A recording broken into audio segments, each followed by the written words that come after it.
Welcome back to Conflicts of Interest. This is episode 309. I'm the host, Kyle Anzalone. Joining me today is Dave DeCamp. He's the news editor at antiwar.com and the host of the news show Anti-War News with Dave DeCamp.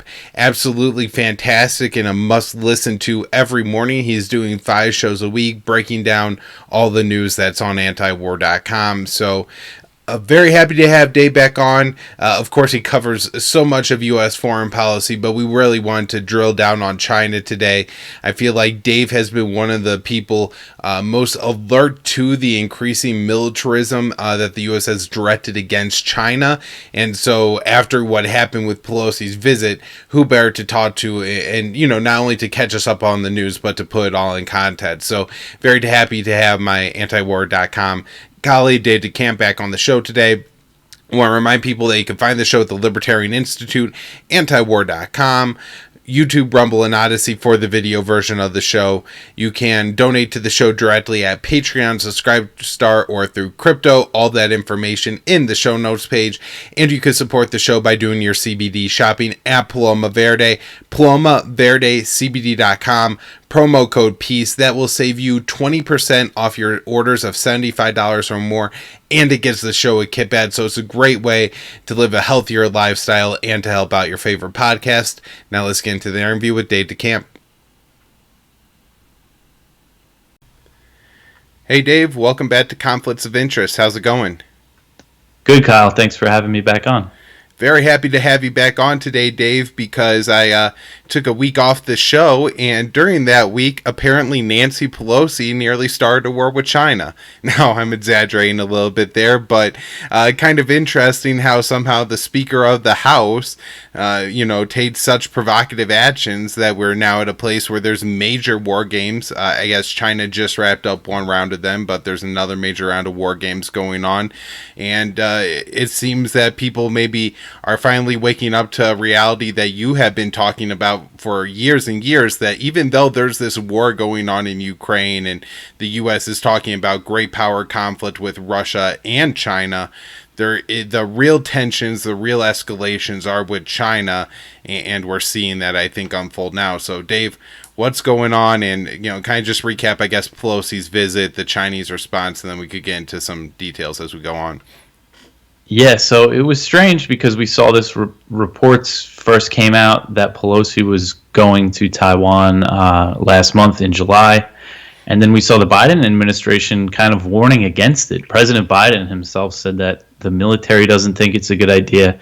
There was reports in the Washington Post, the New York Times, quoting administration officials who said, China is just going to view this as a provocation, and it risks sparking a major cross-strait crisis. And she went ahead with the trip anyway. The administration kind of gave the narrative they were trying to put out there was that they were against the trip, but then right before she went, we saw the White House national security spokesman say, yeah, she can go wherever she wants. China can't stop her, and we're going to support her militarily. Because you can't really have all this big military presence in the region. U.S. warplanes escorted her plane to Taiwan. That's an official U.S. government trip, as much as the Biden administration wanted to downplay that idea. And China made it very clear they were going to respond in a big way to this. And we've seen that since. They launched these unprecedented military exercises from Thursday to Sunday around Taiwan.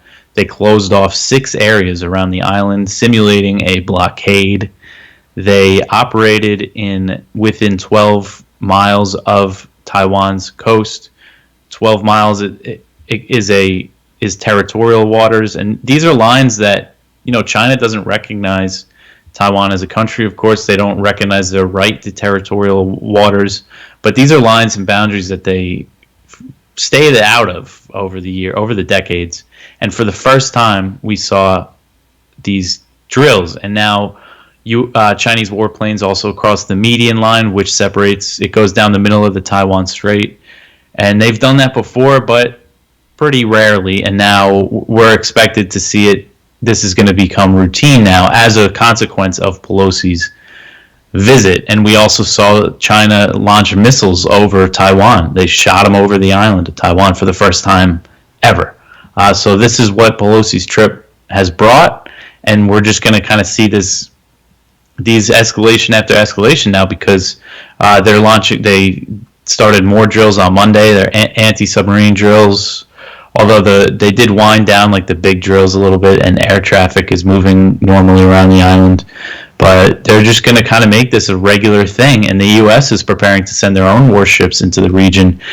And this does reflect, what Pelosi did. It reflects, it's not like it was just a rogue trip that she decided to make. It reflects this overall view in Washington that China is, the long-term threat, and that we have to face them, and Taiwan plays a huge role in that strategy. And we've seen really under the Trump administration, the Obama administration started the pivot to Asia, but under Trump we saw these unprecedented high-level U.S. visits to Taiwan, and we saw congressional delegations became more frequent, and it kind of all culminated into this visit by Pelosi, the House Speaker, who's second in line for the presidency if something happens to Biden, which seems kind of likely. And she would take over if something happened to the president and vice president. So to China, she's the third highest level U.S. official, or that's how they're putting it. So yeah, it's just a huge provocation, and now we're going to see more escalation, more justification. They're going to use this as a justification to escalate with China and increase support for Taiwan. Yeah. So I have one question. A detail I noticed, and I didn't see it discussed a lot, was that initially Pelosi wanted to do this in April, and it was postponed because somebody had COVID, maybe Pelosi, or tested positive for COVID or something like that. And it's just very interesting. I hadn't seen any reporting on this in the spring, and so I was just curious if you had, or what you thought about that, or if maybe that was just a storyline that turned out not to be true, misreported detail by the mainstream media or something like that. Yeah, no, I remember when that happened. It seemed kind of quick. There was a report that she was going to go. China warned against it, and then she tested positive for COVID, and then they canceled the trip. So that seemed like there was way more build-up for this trip, and China had a lot more time to really warn against it. That one seemed like it was more of a, which we see a lot with these congressional delegations. We saw Senator Rick Scott visit in July. Before that, Lindsey Graham and some other senators visited. And they kind of just appear in Taiwan. You usually don't see any announcements beforehand. But these reports about Pelosi's visit gave China the time to really say, hey, don't do this. We're going to respond. Yeah. And now Pelosi was going all over the region too, right? She made a whole bunch of other stops, and her rhetoric was somewhat provocative in Taiwan, basically saying that the U.S. needed to defend their democracy, right? Yeah. She said, China is this major threat to Taiwan's democracy, and the U.S. can't just stand by and do nothing. So that really does signal, to China that the U.S. is abandoning the one China policy, and that even though it may still be technically informal, that they're increasing diplomatic ties with Taiwan. And, you just put the shoe on the other foot. China considers Taiwan to be its territory. They consider people in the country that want to be independent to be secessionists, and then you have the U.S. government going over there and signaling support for that independence. Even though Taiwan hasn't formally declared independence, they still keep it unofficial, even though they act as their own independent country. But we've seen Chinese officials warn over and over that if Taiwan declares independence, that if the U.S. supports what they call these independence forces, that it's going to lead to war in the region. And we kind of got a preview of what maybe that would look like with these drills. And who knows what the U.S., if the U.S. would be capable of really sustaining a war against China near Taiwan if they set up this blockade. I mean, it just shows how quick they can do it. China's right there. They said, we're going to set up this blockade around the island, and they did it in a couple days. And, they're launching missiles from the mainland over Taiwan just to show what they could do. Realistically, could the U.S. fight against China in that area? Right. And I guess, too, how much pain could China inflict on Taiwan or something like that, and just cause Taiwan to make concessions, and what could the U.S. actually do about it? One, I guess, really interesting thing that this brings up, Dave, is it kind of brings the China issue into the mainstream a little bit more. I saw a lot of family and friends over the past couple of weeks, and I can always tell when something is on the forefront of people's minds, like in the days or weeks after the Soleimani assassination, after Russia invaded Ukraine, because people ask, Kyle, are we going to war with X country? And I got a whole bunch of, Kyle, are we going to war with China?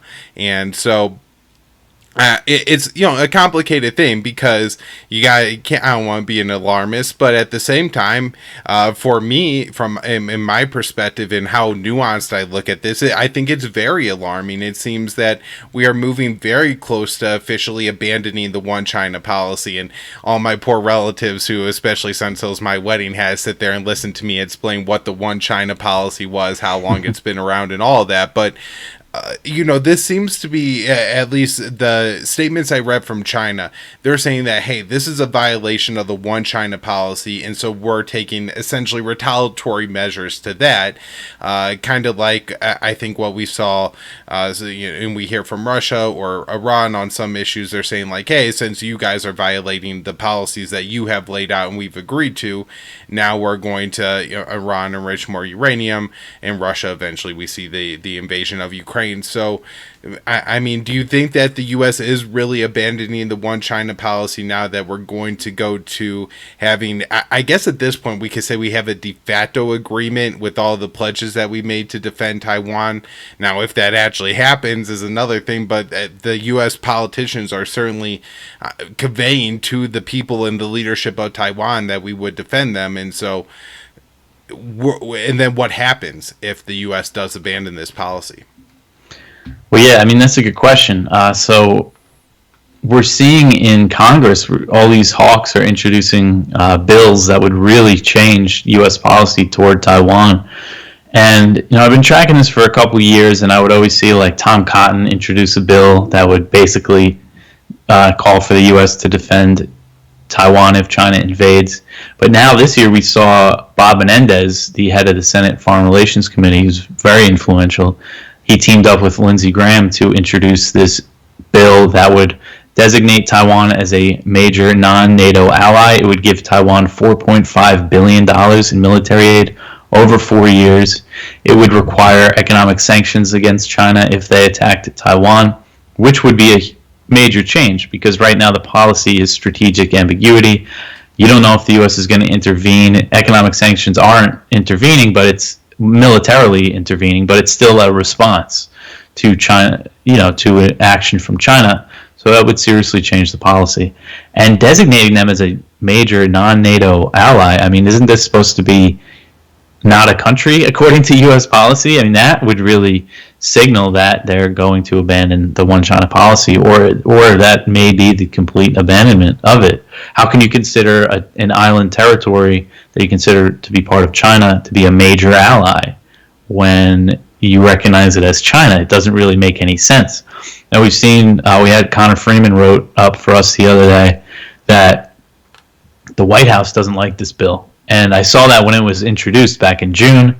We had officials saying that they think it goes too far, so they might make some changes to it. But we're seeing we're going in this direction regardless. We might not get all those big things that Menendez and Graham put in this bill right away, but we're going to get some of it, and that's the path that we're going down. And if we see a Republican elected next, I mean, Biden has been very hawkish on China, but it seems like they're not the ones that want to take the step to change the one China policy, to change strategic ambiguity. That still seems like it's maybe a few years down the line, but we're just taking all these steps in that direction. And we're kind of seeing this common theme that Congress is being more hawkish on China than the White House. Congress is being more hawkish everywhere in general. When you have President Biden asks for $813 billion for the military budget for next year, which is huge, Congress raises that by over $30 billion. So we just see Congress is very, very hawkish. And if we have a Republican president elected, they're generally they at least talk tougher on China than the Democrats. Although that seems to be changing. It seems like they're all doing it now. Then we really might see a push to overhaul this policy. And, I always say, I don't think the U.S. and China can go to war with each other as their economies are so intertwined. I think it could take a serious economic decoupling, which could take years and possibly decades. But now I'm not so sure because China is going to respond if the U.S. does something like this. If the U.S. changes its one China policy, starts giving them billions in aid each year, they're not going to just sit around and let that happen. They're going to do something. They might attack some islands that Taiwan controls or just impose a blockade around the island. They're going to respond in some way. And will the U.S. intervene and go to war with China directly? Maybe not. Maybe they'll try to turn Taiwan into a Ukraine where Taiwanese will do the fighting and dying, and the U.S. will be funding their military to get China bogged down in this conflict. But that's how dangerous this all is, and it's going in this direction. And like you said, it's something I've been warning about for a couple of years. There's people that have been warning about it for way longer than me. But sometimes you feel like, maybe I'm kind of overstating this China stuff. But after seeing this, there's no reason for Pelosi to go other than to provoke China. There's no other explanation.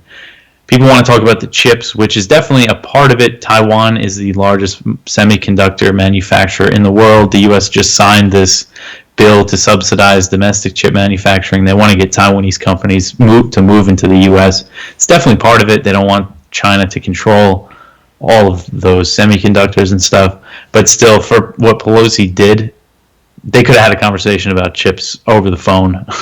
She didn't have to go there. It was clearly a provocation. Right. And if it was really just about building and being able to manufacture chips rather than spending $800 billion on the military, they could probably spend, $100 billion or so on that. And not that I'm for government subsidies on any of this, but, I think where they put their money shows a lot of what their true priorities are. And it's really not about the chips. It's about an excuse for militarism and to fund the military-industrial complex. It's amazing, Dave. I was just reading yesterday, the Air Force Times was reporting that, they have major, production issues with the cartridges for the injection seats on the F-35. So if you're a pilot and you have to get out of the plane, it might not work. They really didn't even look at all of them and just said that they're all fine again. So, but at the same time, we're concerned about China making different microchips and stuff like that when we can't even manufacture our own warplanes effectively. It's so absurd where the concerns are. Now, I guess I'm sure there's some Republicans listening to this who maybe are like, well, I told you all along China was going to be a threat. And, sometimes you will get the Pat Buchanan types who will make the point that the U.S. really made the mistake by opening up our economy to China and all this other stuff. So just what are your thoughts on that as we're now in a position where tensions are escalating between the U.S. and China. I feel like, in some sense, we got a lot of the hots on the Russia-Ukraine issue claiming that they were right the whole time and doing the right thing the whole time, even it was their policy that created the crisis that they, claim to be correct about now. Well, yeah, that's really how they do it. It's funny with the Pelosi thing, it's so obviously what China's doing right now is so clearly a response to Pelosi's trip that the Western media can't downplay that, as we've seen them do with other Chinese military activity around Taiwan. That was a response to congressional delegations and stuff.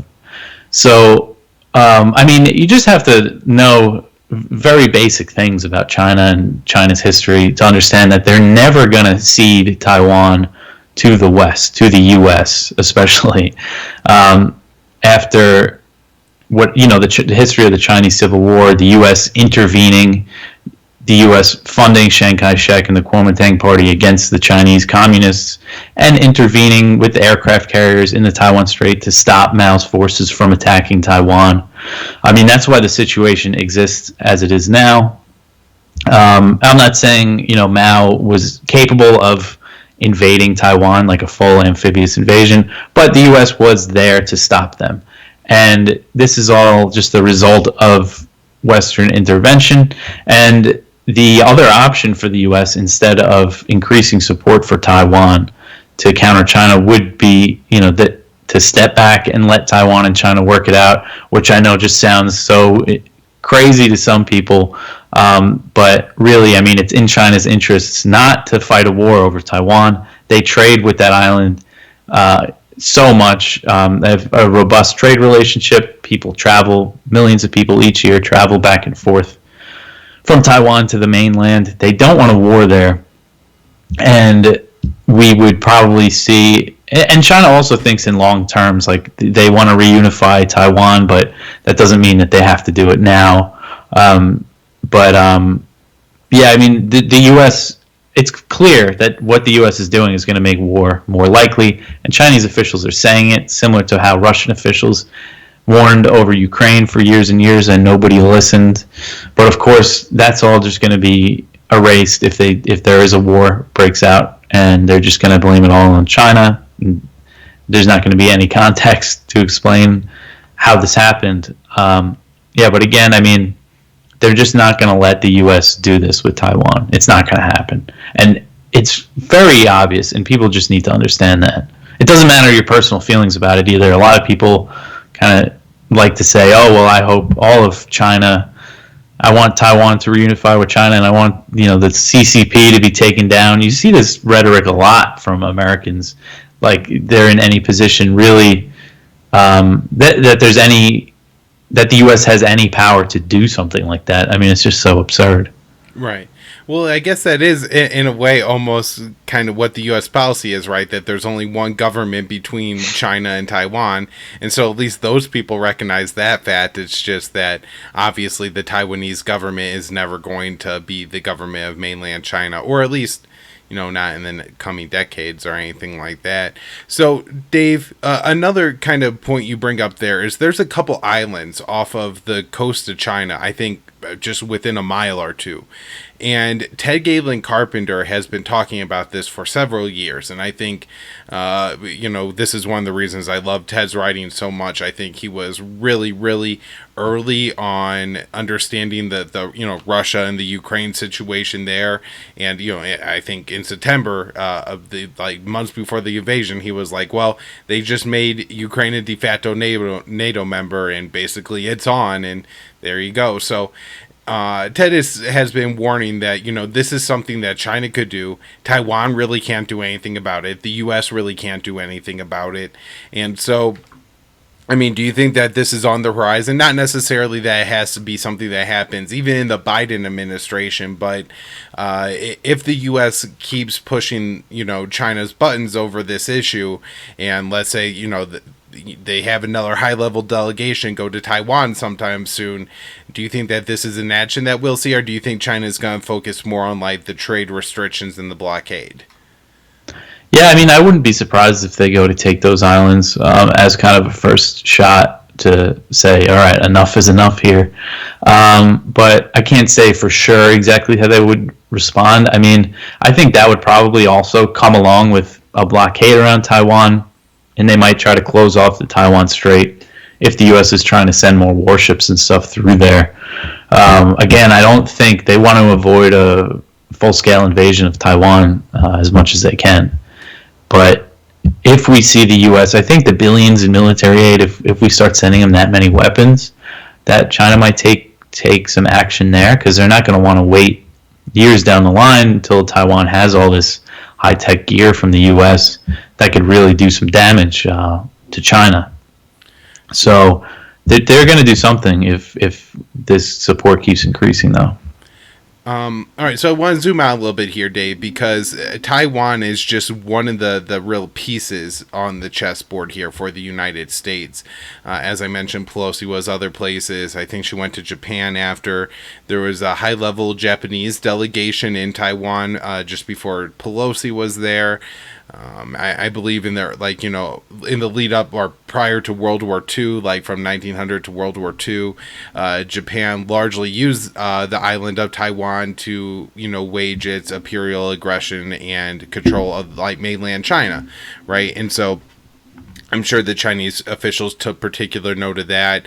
The U.S., especially since President Yoon, I believe, has taken over in South Korea, has really tried to, move South Korea more into the U.S. anti-China policy.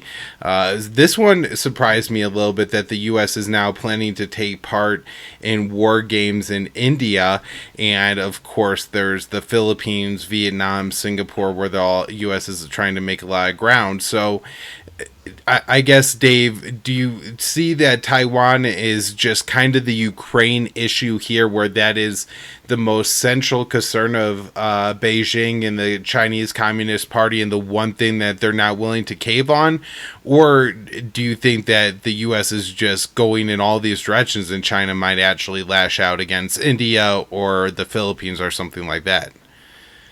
I would not expect China to lash out at India or the Philippines, just because, especially with the Philippines. Now, the Philippines is a treaty ally with the U.S., and the U.S. has warned that if China attacked Philippine ships in the South China Sea, the U.S. would intervene. But we also see the Philippines, we saw it with Duterte, we see it with their new president, Marcos. They still have an interest. They want to keep close ties with China. Marcos said China is their most important partner, because they're the regional power. Now, they probably like having the U.S. help in the dispute in the South China Sea, but also with Vietnam and Singapore. These Southeast Asian countries do not want to pick a side in this new Cold War, although some have warmed up more so to China, and they're really caught in the middle, and they don't want to see their region destroyed by this, what would be a war between two major powers. And with India, now India is interesting because the U.S. really wants to use India as a counter to China. India is part of the Quad, which hawks want to turn into like an Asian NATO against China. But India still kind of keeps a bit of, it seems like they want to keep more independence than, say, a major U.S. ally that the other Quad nations like Japan and Australia.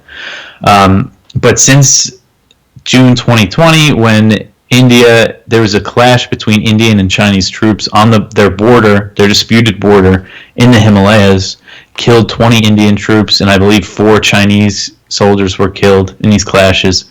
Since then, we've seen India sign this new military pact with the U.S. that allows the U.S. to share intelligence and satellite information with India. And, the U.S. is helping India keep an eye on the Chinese military along this border. So we're kind of set up in that area, if another clash breaks out, to start funding a proxy war against China on its border. But I don't see that happening anytime soon. It seems like both China and India do not want this dispute to escalate any further over their border. Neither of them are backing down on their claims, but they've been involved in some pretty lengthy discussions on the issue. But I think it is an example of the U.S. Now we see them planning to hold these drills with India near this disputed border. The U.S. really wants to encircle China, but I don't know if they're going to really have any takers when it comes to building new military bases near China. They want to base a new naval fleet in Southeast Asia, but I think they're having trouble finding a place to locate it. And when it comes to India, we see they're not going along with the U.S. against Russia at all. They've really increased their purchase of Russian oil. So I think that shows they're not going all in with the U.S., but they definitely want to support the military support a little bit, at least, against China. Yeah, and I guess, I wanted to ask you this, Dave. This is something I believe Kathy Young said in her debate with Scott Horton, was, just mentioning Brits. And this is, something that I hear a lot from the Hawks, is that there's this Brazil, Russia, India, China group, South Africa as well, and together, this, they call it an alliance, somehow, means that all these countries are aligned, that the U.S. has to worry about it. So I was just wondering what your take was on Brits. Obviously, it's a little bit more complicated because of the Russia or China-India relationship. Yeah. Well, what's funny about it is just that U.S. policy, what the U.S. has been doing for the past few decades, has driven all these countries closer together. So if they're worried about it, then they shouldn't, pit, do all these sanctions against all these countries. Russia and China are facing similar pressure from the U.S., and we've seen them increase their military cooperation as a result of that. That didn't just come out of nowhere. And the same thing with Iran, obviously.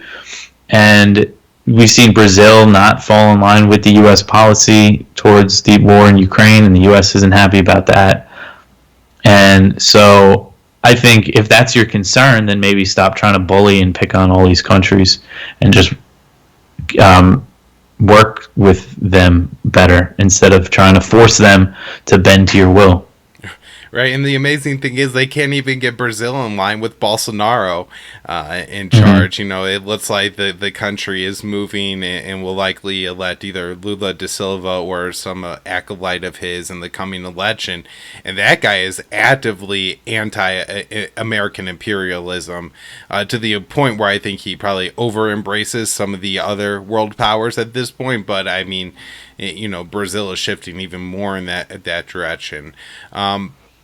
All right, I guess a ton of things I'd like to ask you, Dave, but before we wrap up here, a couple things that seem very important are China broke off a lot of talks with the United States, and this is something that I believe actually it was a UK defense official said recently, that because there's not the same communication channels that were set up during the Cold War, the risk of nuclear war is a lot riskier at this point. And one of the things that China did in response to Pelosi's trip was to cut off climate talks, but also military talks with the U.S. And with the U.S. constantly running these FONOP, these freedom of navigation operations, sending our warships all over territorial waters that are claimed by China, even if those territorial waters seem a little bit absurd claims that they're claimed by China, we send our ships in there. If there are no talks, at what point can we get into even accidental escalation? I think one of the things that was going on during the recent military drills was that Chinese and Taiwanese warships were shadowing each other as they sailed around Taiwan. I mean, at some point, these ships aren't easy to move or change directions, things like that. What happens when a couple of them run into each other and 100 soldiers on one side or another ends up dead? Yeah, it's always a risk as the U.S. keeps increasing its support. Its military presence in that region, which they've done over the past few years. And now there are reports that said, top Pentagon leaders were calling China during these drills, and their calls were unanswered, and they never called them back. So that's another consequence of Pelosi's visit, is that they cut off talks, and it just really makes the chances of an accident in the region spiraling out of control. Because the state of U.S.-China relations right now are so low that if something like that happens, who knows what it could lead to, especially if they're not talking, if they can't pick up a phone right after it happens and get in touch with the Chinese side. So, yeah, it's just, it's a really dangerous world now. And we've seen, that was the British National Security Advisor, we've seen the UN General Secretary, we've seen tons of Russian officials say this, that right now the risk of nuclear war is higher than it was during the Cold War. And that just doesn't seem to be something that's factored into the US and NATO's response to the war in Ukraine and their plans to encircle China. They're just going full steam ahead no matter the consequences. And it really just seems like it's a big payday for all the weapons makers. And that just seems what is the motivation, just to get as many weapons as you can around the world and build these alliances and stoke tensions. Yeah, and so I guess that's kind of where I wanted to wrap up, where it's almost getting exhausting, Dave, just from trying to cover this. And so I can't imagine what it must be like in the White House trying to manage this, right? You would think that people are just overwhelmed and would have to back off on some issue, right? Like we have the Ukraine situation. There's no backing down on that. And so if that's going on in Ukraine, that means you're not going to escalate tensions over Taiwan at this point. This was a willful decision by the U.S. to escalate these, at least Nancy Pelosi, but you imagine that if the president really wanted to, he could have gotten a member of his party in line. And so with this willful escalation, the fact that they're not negotiating with Iran, and the fact that they're not negotiating with Venezuela, like, what what is the idea here? Do they really think in the White House, are they sitting there thinking that they could fight a multi-front war with Russia and China at the same time and then still not make a deal with Iran and Venezuela? I mean, if they really just wanted the great power competition and it seemed like they were really trying to clean up all their other relationships, at least strategically, I still think it's suicidal and crazy, but at least then you could kind of see a strategy. There doesn't seem to be a strategy here other than aggression. And then, to follow that up, at any point, do you see the Biden administration being at all interested in diplomacy? Because it seems that there's no political will in the White House for it, and the political will in the Congress is distinctly against it in the leadership of both parties.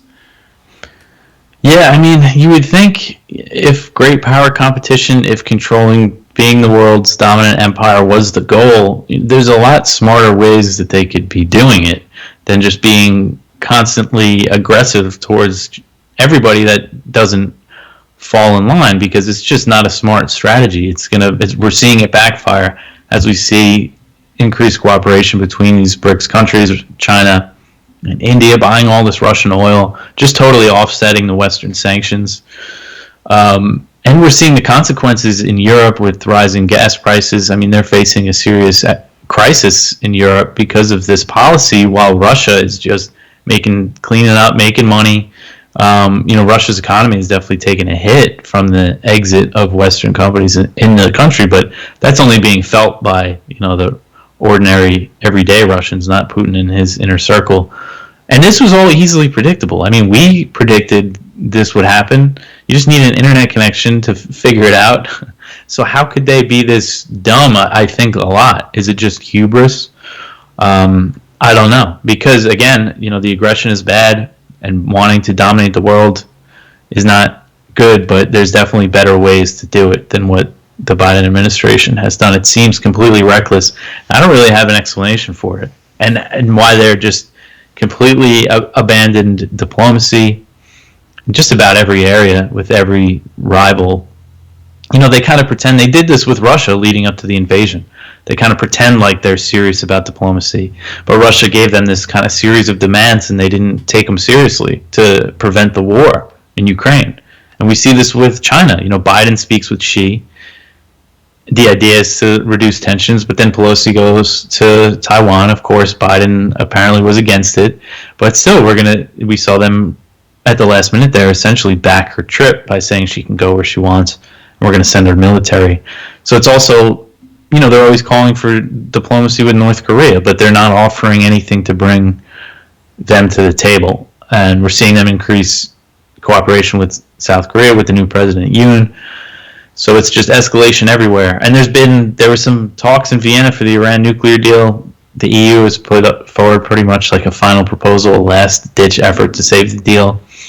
But the U.S., the Biden administration has shown they're just not serious about returning to that agreement at all. So, yeah, I don't see their strategy of like zero diplomacy pretty much changing anytime soon, and I don't understand it. Yeah, well, I guess that's about how I feel too, Dave. And thanks so much for coming back on the show and catching us up on all this China stuff. The war games, just wild what happened after Pelosi's visit. Just an escalation that seems completely an own goal, just so unnecessary. It's just baffling to try to figure out. But hopefully, in the coming weeks, as more reporting comes out, we'll figure out a little bit more of what's going on here, and hopefully, tensions have some ability to de-escalate. It does seem the Pentagon was against the trip, and so it's like of all a government right now, only the Pentagon ever says anything that's not aggressive. They're talking about, it might not be a good idea to send some of the warplanes to Ukraine or things like this, but typically every other politician is full on the accelerator for war all the time. Dave, before you head out, tell my audience about your new show, antiwar.com, and anything else you want to plug. Yeah. So I started a daily podcast that I put out 5 days a week, just covering all the news stories that I write. It's It's about 20 minutes long each day. It's called Anti-War News with Dave DeCamp. You can find it in all your podcast apps and stuff. And there's also video on YouTube, so you can subscribe there. And read my articles at antiwar.com, and you can follow me on Twitter at DeCampDave. All right, Dave, thanks so much. Thanks, Kyle.